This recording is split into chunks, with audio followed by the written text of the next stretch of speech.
আসলে নুডলস রান্নার কোনো পার্মানেন্ট রেসিপি নেই, যে যার স্বাদ মতো রান্না করে। চলুন আজকে আমার রেসিপিটা একটু দেখাই। প্রথমে নুডলস এবং ম্যাকারনি সিদ্ধ করে আলাদাভাবে পানি ঝরায় রাখতে হবে। এরপর আগে থেকে ম্যারিনেট করে রাখা কিছু মাংস ছিল, লবণ, মরিচ এবং হলুদ দিয়ে ম্যারিনেট করে রেখেছি, সেটা তেলের মধ্যে দিয়ে একটু ভেজে নিব।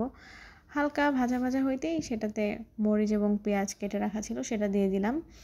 মরিচ এবং পেঁয়াজ হালকা একটু সতে হওয়ার পর্যন্ত ভাজতে হবে। একটু লবণ দিয়ে দিলাম যাতে পেঁয়াজ মরিচের ভিতরে লবণটা ঢোকে। এই পর্যায়ে একটা ডিম ভেঙে দিলাম, ডিমটা স্ক্রাম্বল করতে হবে, একটু লবণও দিয়ে দিয়েছি যাতে ডিমের ভিতরে লবণটা ঢোকে। এই পর্যায়ে সবগুলো একটু হালকাভাবে ভেজে নিলাম, নিয়ে আগে থেকে সেদ্ধ করে রাখা ম্যাকারনি এবং নুডলসটা দিয়ে দিলাম, দিয়ে হালকা করে নাড়তেছি। আসলে নুডলস সিদ্ধ করার সময় আমি লবণ দিই নাই, এই পর্যায়ে লবণ দিয়ে দিতে হবে একটু স্বাদ মতো, এবং যে মশলাটা ছিল সেটাও দিয়ে আরও ভালোভাবে নাড়তে হবে।